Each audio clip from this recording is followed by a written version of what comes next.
Hello po sa lahat! Ngayong araw ay magluluto na naman ako para sa aming pananghalian. And iyan, meron tayong garlic at saka onion. So, yung aking lulutuin ngayon ay sardines na may udong. So, yan yung ating special udong na gagamitin at saka yung family sardines na sardinas.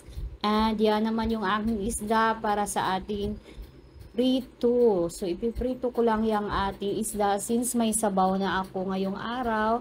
So, prito na lang po. Naka-ready na po yung kawali at saka yung kaldero para sa ating lulutuin na may sabaw at saka sa piniritong isda. So, ayan. Mainit na yung ating kawali at saka kalaha.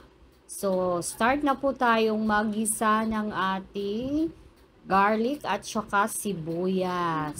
So, ayan na yung garlic. So, igisa na natin yung garlic. Tapos, yung onion.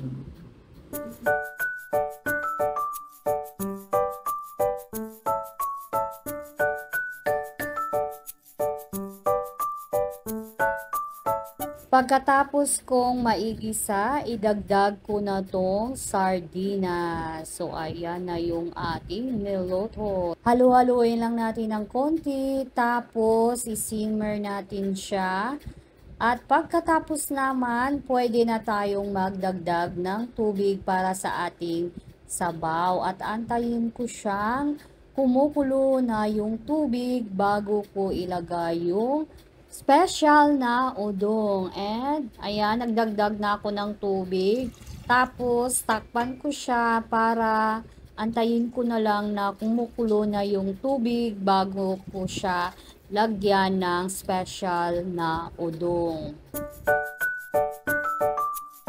Ito naman yung para sa aking piniritong isda. So, since mainit na yung ating mantika, ilagay na natin yung ating isda na lulutuin. So, bali, yung isda ko is 6 na piraso lang yung aking lulutuin today. So, para i-partner natin sa ating ulam na may sabaw.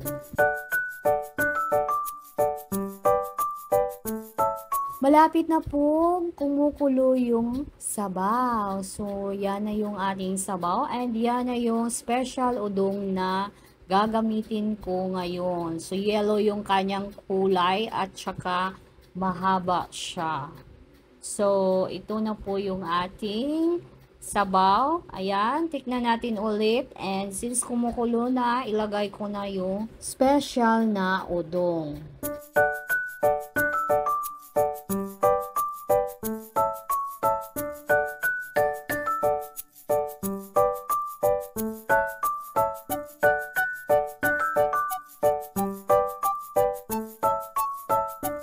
Habang kumukulo, naglagay na din ako ng asin at saka yung magic sarap. So, konting magic sarap lang. Okay na yung ating niluto na sardinas na may special udong. And ito na yung ating piniritong isda. Malapit na din maluto.